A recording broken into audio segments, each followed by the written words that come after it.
Hi, folks. Welcome. Got it. All right, Julie, over to you. Okay, great. Thanks for joining us this morning or soon to be noontime. Thank you, Corey, for the polite introduction. And I just hope that more students could join and learn from what we have to share today. So in the meanwhile, our agenda is we're going to find out what is a resume. Some of us already know what that is and what are different types. I also want to share with you, as Corey mentioned, that I'm looking at it from an HR perspective, not as your English teacher, right? As well as a career professional. So I'm looking at things from a different perspective to help you to grow. So I threw in something about what a recruiter's wish list is. I wanted to also share with you a little resource called Hawaii Career Explorer. If you haven't already jumped onto that website, some resume styles and resume do's and don'ts. So our learning objectives will be that you'll be able to devise maybe 2 types of resumes. You'll learn to use some appealing format and headings for a resume. And then you'll understand somewhat of the basic styles and maybe some of the more modern styles of resumes today. And obviously, learning the most important things are what to do and what not to do on your resume. So, any questions before I begin? Sorry, I can't see the chat, but if there are, I can answer any questions. If not, I'll just move forward. Thank you. Okay, so what is a resume? And I just wanted to share with you, I'm going in throughout the presentation, I have some photos of Maui that maybe a lot of you might not have ever seen. These are from my students who have either completed internships, and this is a picture on the backside of Haleakala looking at Hawaii Island and the 3 Maunas back there. So what a cool shot. So a resume, what it is, it should be a brief overview of your skills and abilities and experiences that might help you to qualify for a position. Make it concise yet detailed, right? What is its resume purpose? In all honesty, I will tell you, as a former student myself, right?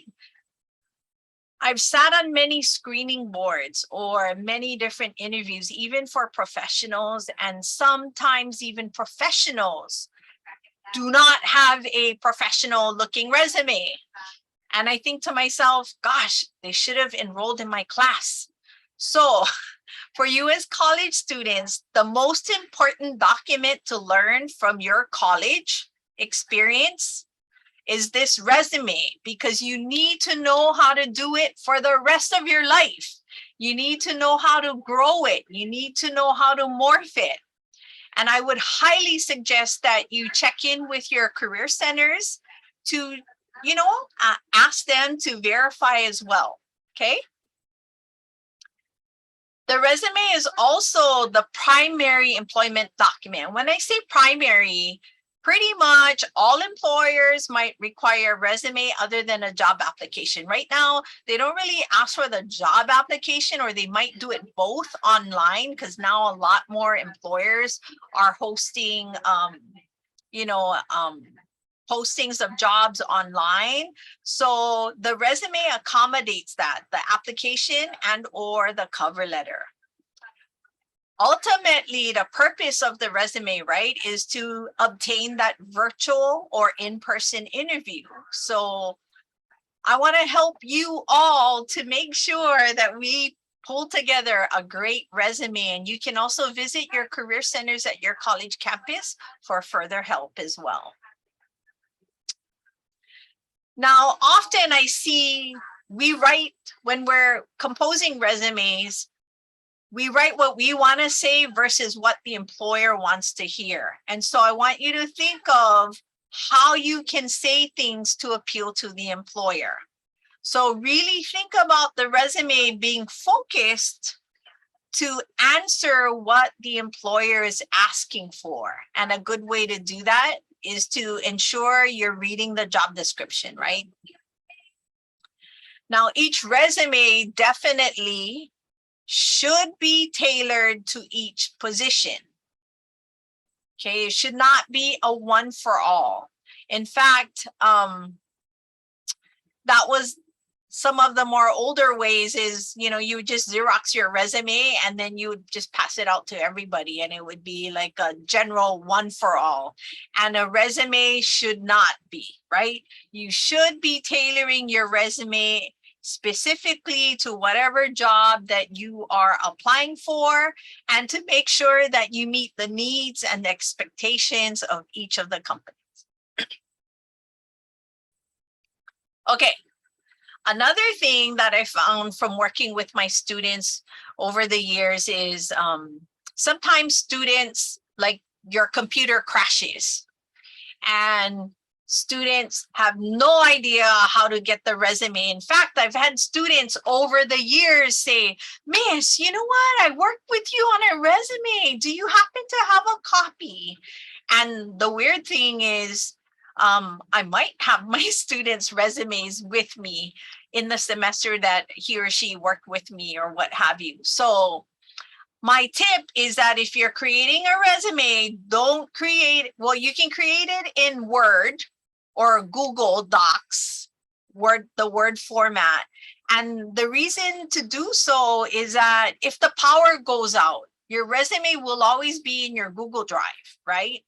So because we're often using Google, don't just put it in a Word document, but retain your information all through your Google Drive and create a resume folder. Keep it organized. You could label it, if it's a resume folder, label it by year.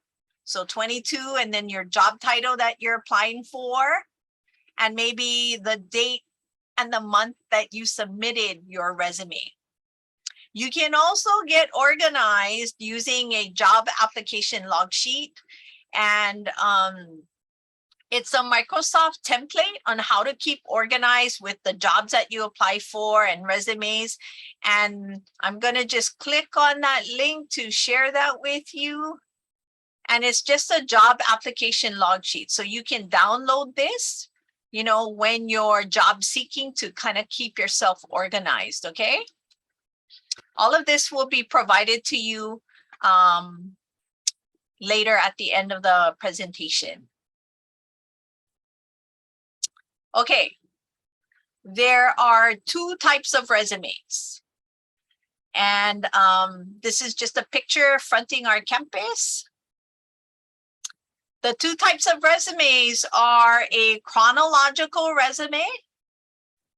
And notice, it's recent to past. So previous work experiences, planning to work for another company, and it might be the same job function. A chronological format might be for someone who has more work experience, okay? The other type of resume is a functional type of resume. And often a functional resume might be ideal for new careers or graduates, more organized by school or coursework that you've taken with not much work experience. The other type of resume is kind of a combination of both, a chronological and a functional resume. And often that's the most preferred method, is a combination of infusing chronological and functional resumes. These are just some sample structures of what it might look like, okay? Notice the headings are different. The chronological has dates on the left-hand side, whereas a functional might have more skill-based without much dates. Okay, so that's a little bit of the difference. And when I say the most preferred method would probably be using a combination of both. So that means you could take a little bit of this from the chronological and some from the functional as well.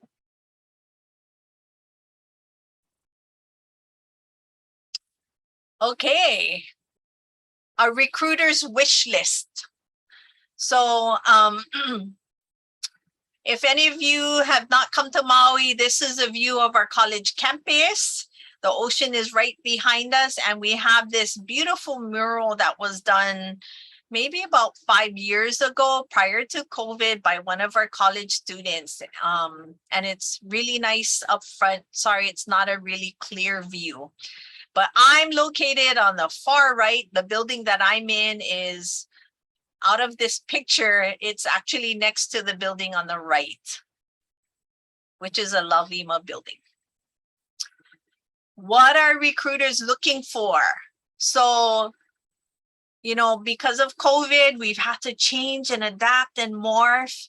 And I always think about, you know, talk to a lot of our recruiters and employers that are looking for employees. And there's so many things that they're looking for, but these are some top 5 tips that these recruiters are looking for. Really, they're looking for keywords that pertain to the job description. So remember, utilizing some of the verb words from the job description into your resume is a good thing to do, because they want to make sure that you have some of those skills. The other thing is, for you as a student, you have to think about how you align your skills in accordance with the job posting. So you might not have the direct skill, but you might have some other transferable skill that could be important for the employer to recognize. And let me give you an example. So perhaps you never worked, and customer service experience is really important for this job that you're applying for, but you really haven't had a customer service experience job working in retail or food service. But perhaps you were on a debate club, for example, at your school, or you were active in student government, right? So you could show how that is, those activities that you participated in have a high degree of customer service, servicing the people in the club or the group. So you would have to be able to write that on your resume to describe how it's part of customer service skills. Another thing that recruiters are looking for is whether or not you meet the minimum requirements. So for every job posting, that's one of the most important things to concentrate on, is ensuring that you meet the minimum requirements. Because when you don't, typically an employer will just put your resume into a no pile. Basically, there's 2 piles, yes or no. So if you don't meet the minimums, you'll go into the no pile, okay? The other thing recruiters are looking for is really, like, when you think about, gosh, you know, why would they want to hire me and what are they looking for, right? All they want to hire is a professional employee. That's all a recruiter really wants to hire, is someone who shows up to work as scheduled and considered, quote unquote, a good worker, right? So when we think of behaviors and mannerisms that make up a good worker, right, is someone that's dependable, who shows up when they're scheduled to show up, right? That they're dressed and ready on time, and basically that you do your job, right? Someone who might not create drama in the workplace, right? But basically someone who just is professional enough to do what is expected of them based on what the employer requires, and that's following up on the job description. Another thing a recruiter would be looking for is someone really who demonstrates and shows, either via talking during your interview, just being open and willing to grow and learn. I've seen this more openness and willing to grow and learn sometimes from students, more or less, because they're in that phase of growing and learning. But I can assure you, if you are also a non-traditional student, right, it's important to put on that humble pie and really demonstrate that you're willing to learn. I've been in interviews where sometimes people might have a lot of experience in certain ways, but they're not very, you can tell by the way they answer the questions that they're not willing to change or grow. Okay, so I just want to make this clear, whether or not you're a new student or non-traditional student, for an employer, they always want to make sure if they could find someone that's a professional employee and someone with a good attitude, really showing that they're willing to learn, that's a great plus. Okay. Okay, so there's some human resource secrets I wanted to share with you. How long do you think recruiters spend reviewing their resume? And I wanted you to maybe put that into the chat so I can see how many of you, how many seconds or minutes you think an employer or recruiter takes to review a resume. Ooh, 5 to 10 seconds. 2 minutes, 30 seconds, 30 seconds, yeah.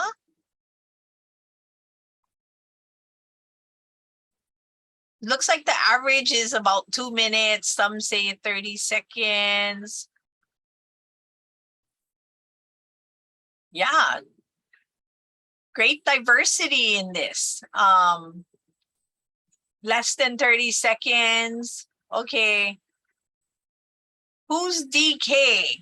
I'm gonna go to the next slide. The answer is actually 6 seconds.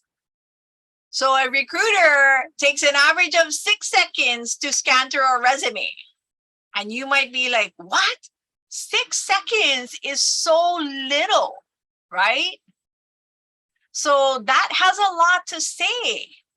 They're really looking overall, and then they dive in deeper.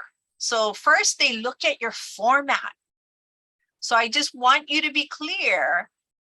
Recruiters take an average of 6 seconds to scan through it to kind of decide, have that first impression. Do I like this resume or not so like this resume? So 6 seconds.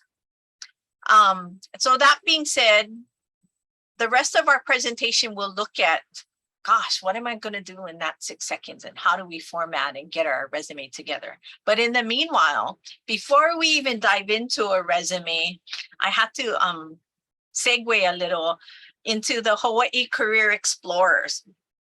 And this is actually one of our cane fields here in Maui. And all of our cane fields have closed down, right, in Hawaii. And so I just want you to know that this resource called Hawaii Career Explorer, if you have not been onto this website before, you should definitely check it out, because you also want to identify jobs that might be at risk from automation. So this is just a good resource area for you to look at and think about jobs that are at risk. This website also provides in-demand jobs and skills. It shows market industries to let you know what the future trends are for future jobs, so that you can find out for yourself what these top jobs might be. Okay, career opportunities, so that top skills are, and while I'm here, the top skills they're looking for is communication, customer service, and management skills. So at your leisure, feel free to check out this website. I just wanted to share that with you because going back to my slide, and the plantation, you know, nobody ever thought the plantations would ever close down, but it did, right? And so a lot of, I worked with a lot of these sugarcane plantation workers that needed to grow and morph. And so just letting you know that growing and changing and evolving are always so important as you grow. It doesn't matter what age you are, but as you grow, always be open to learning. So next slide. This is the most important part about this presentation is the different resume styles that I'm going to talk about. And everybody has their own preference. And I just want you to know there's no right or wrong answer.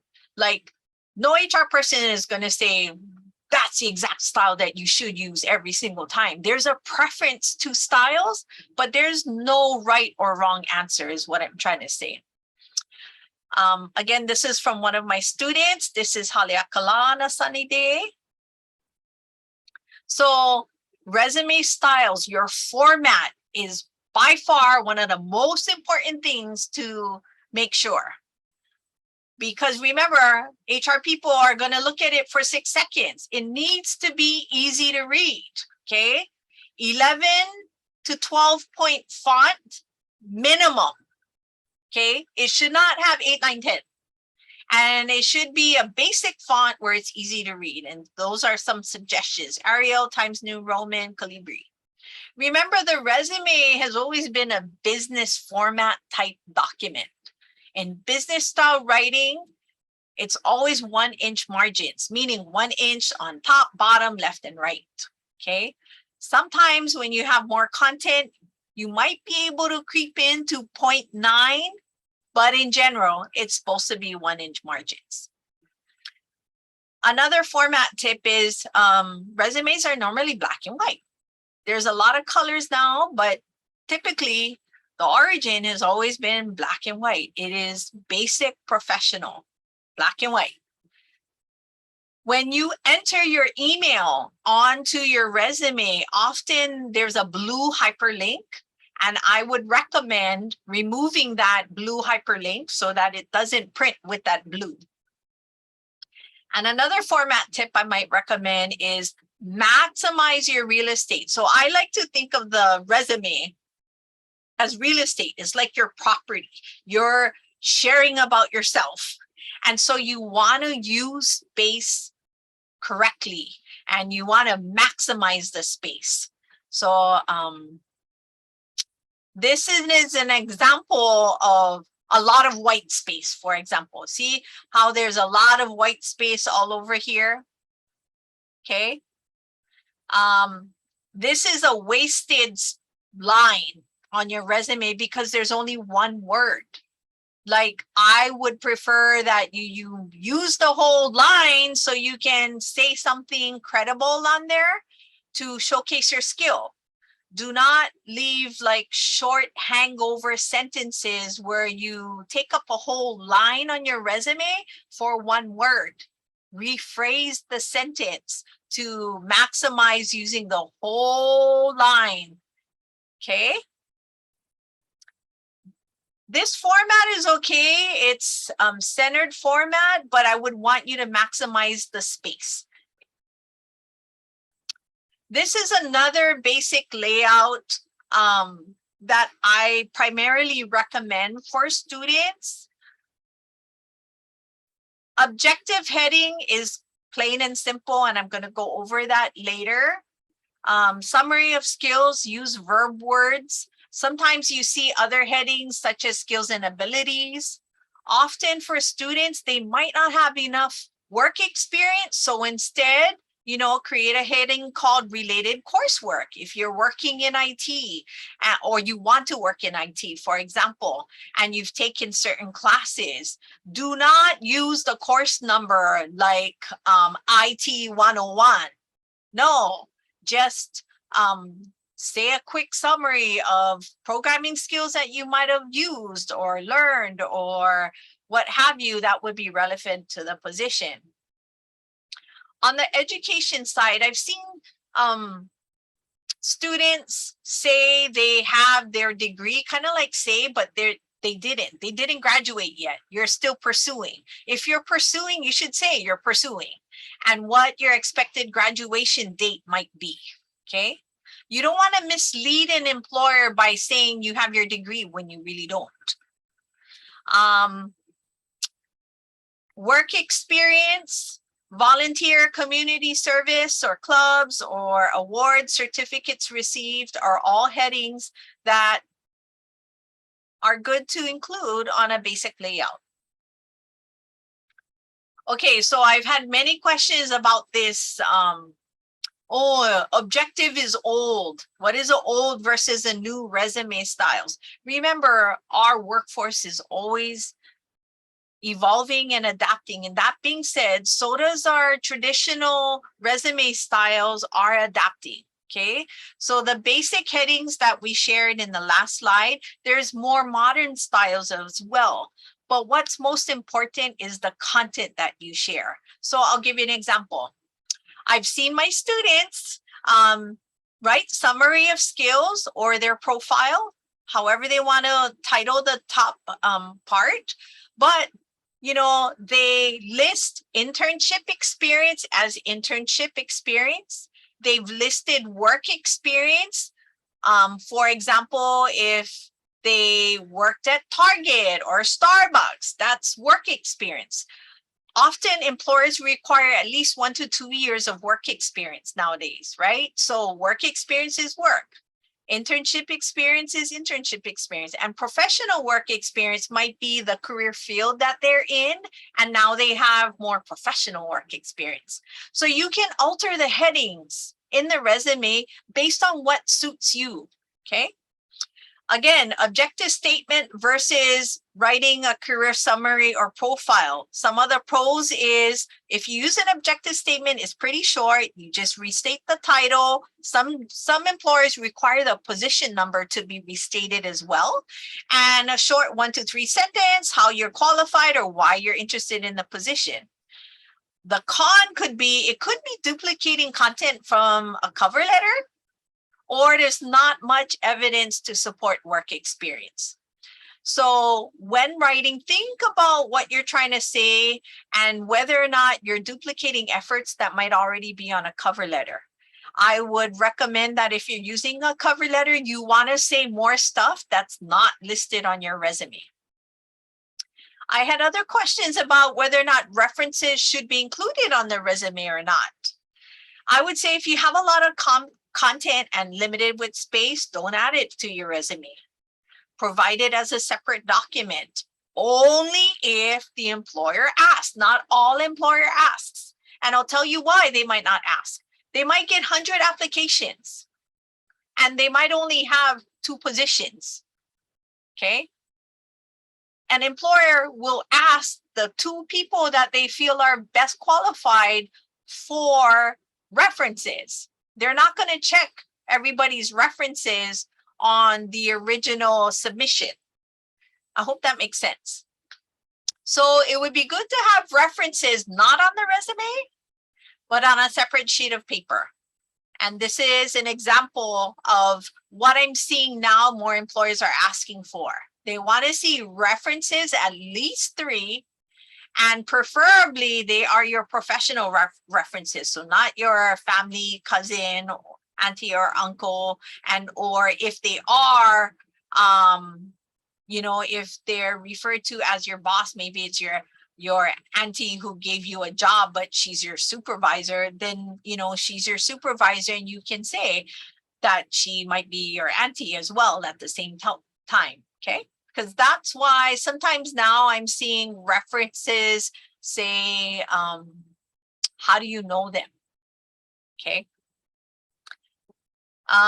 Couple other things about styles.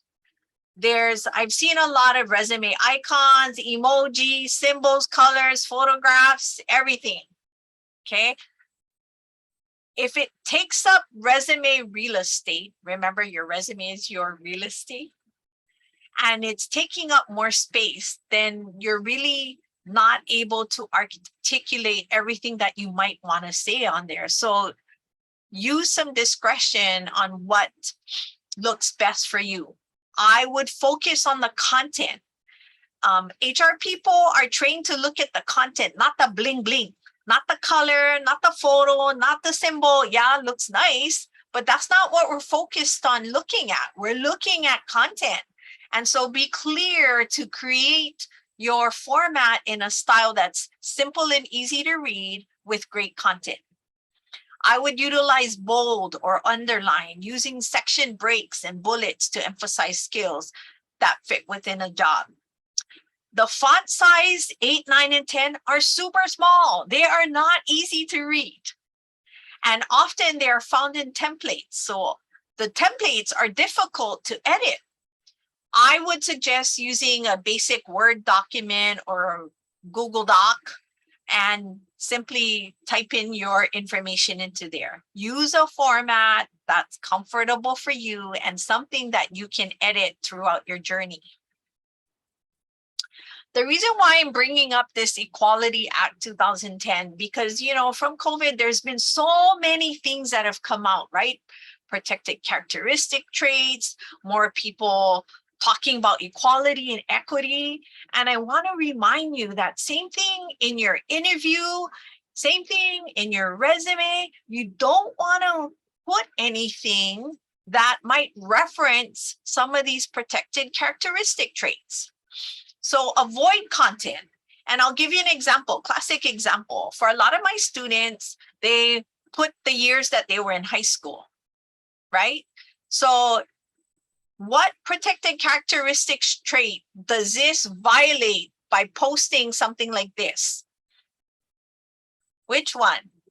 Age, that's right, ageism. So, you know, you want to think about that. You don't have to put that. Remember, we just want professional people. It doesn't matter what age you are. Employers just want to hire professional people. Okay, so no need for put age. You can just say diploma received. Okay. Another thing is under extracurricular activities, you know, what protected characteristic trait is that? Thank you. I don't know, Isaiah. Thank you, Isaiah, for putting age. So by saying if I go to a Buddhist church, you're putting something that says religion, right? So it's okay. I'm not saying I don't want you to put something you're participative in. You can say attends local church. You don't have to further describe what type of denomination that you're in, okay? So just being mindful of that is super important. Gosh, I'm looking at my time and I'm like, oh my gosh, okay. There's some modern resumes out there and I'm just gonna give you some tips and suggestions about modern resumes. Truly, it's all about marketing. There's so much content on LinkedIn profile about resumes, but I'm just gonna go through 5 different styles of marketing, modern resumes. So there's this headline format. And these headline formats spell out really quick, hard-hitting points about how you, as a job seeker, have these skills, okay? So they spell out, hey, I'm a human resource executive, and these are the skills that you have. It looks good. It's important for human readers and artificial intelligence. It'll pick up these headings really quickly, okay, as a style. There's also the paragraph style, this paragraph format, like, you know, the career profile instead of the objective. It kind of speaks to your brand.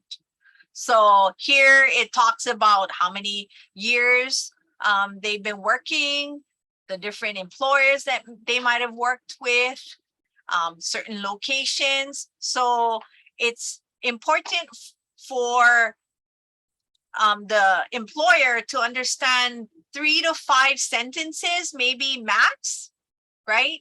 It's a good framework to talk about his or her experiences.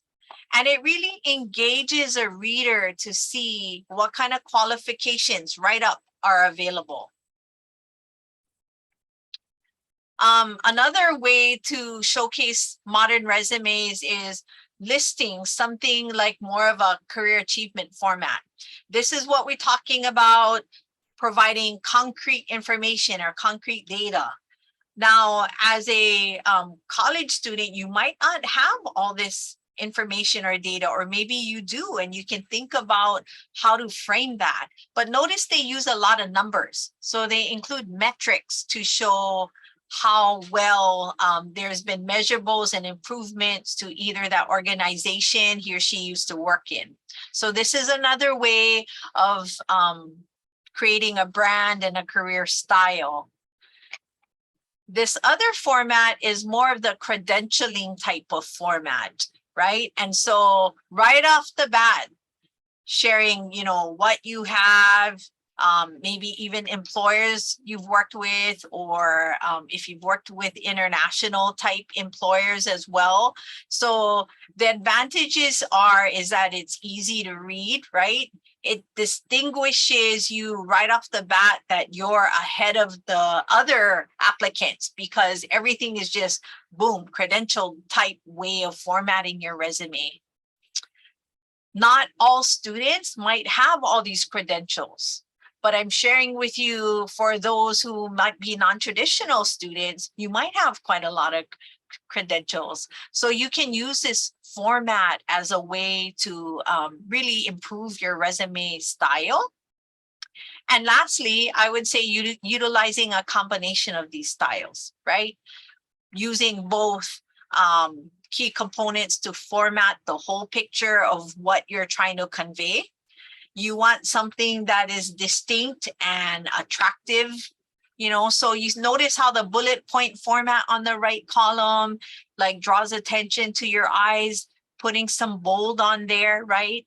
So making sure to use appropriate words and headings that really help your resume to stand out are some of the more modern styles of resumes that I've seen.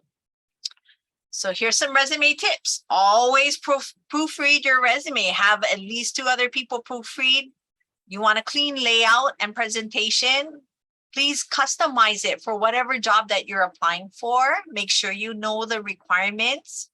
Have good label, heading, and good spacing. Remember that HR person kind of overviews it in 6 seconds. So it has to look appealing. So here's some resume mistakes. This is just a picture up on Kaho'olawe, and this is Haleakala in the back. So mistake number 1 is our typos, right? Mistake number 2 is huge. Bad social media reputation. Okay, so for students, please protect yourself. Please protect yourself from not liking maybe, not professional types of comments or, getting into confrontations or fights or beefs over social media. Trust me, the employers look at that stuff now. Do not post anything that could negatively impact you or your future, or do not be tagged on groups that might be controversial, that could impede your employment somewhere. Be aware of how social media might impact your future. I also want to share with you this real life story, real true story. This student got hired at an employer that said no posting on social media while in uniform. This innocent student in their uniform took a picture and said, I'm so excited, like I'm working for this employer. And that student got fired. It didn't have to be a bad posting. It was a nice posting. But guess what? She didn't follow the employer's rules. No posting while in your work uniform. And it was very sad and unfortunate. So I just want you to be real. You have to follow whatever the employer says. It could be good or bad in that sense. Mistake number 3.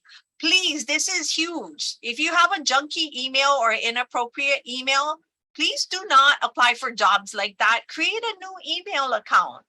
Keep it simple. First initial, last name if you want, but do not use inappropriate email address. That's like an HR nightmare. It's like, ugh.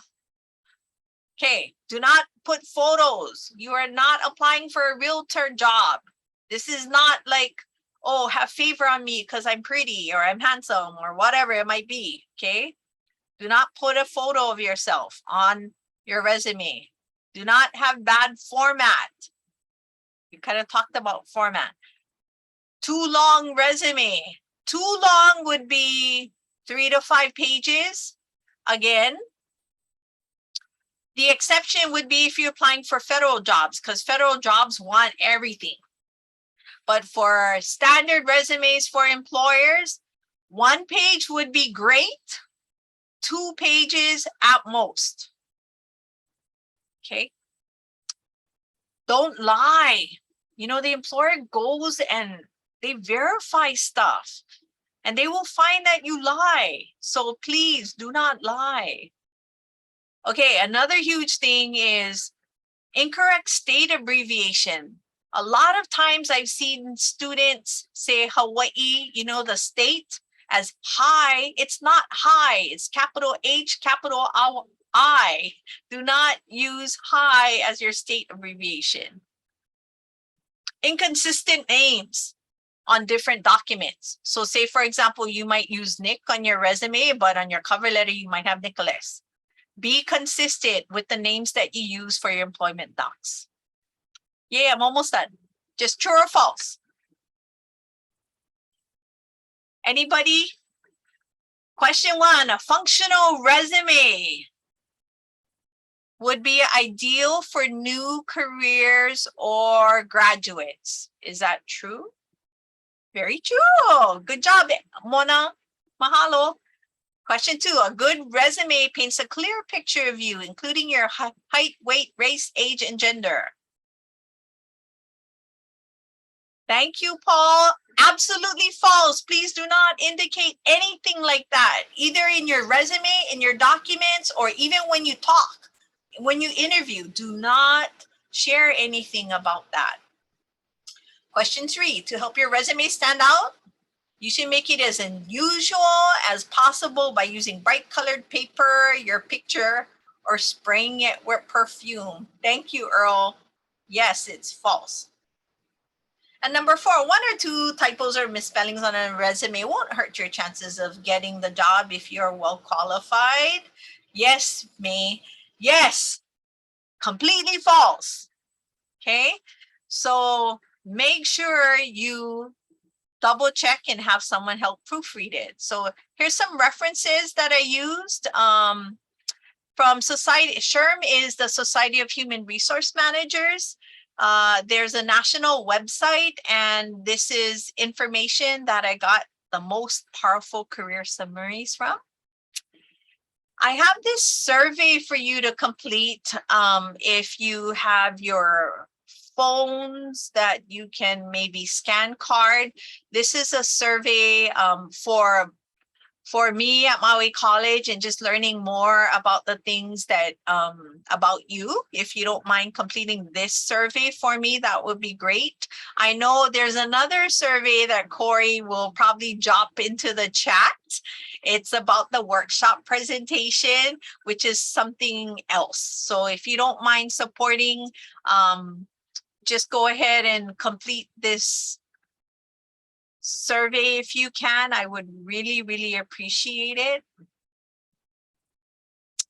And mahalo for attending. If you have any questions, please ask.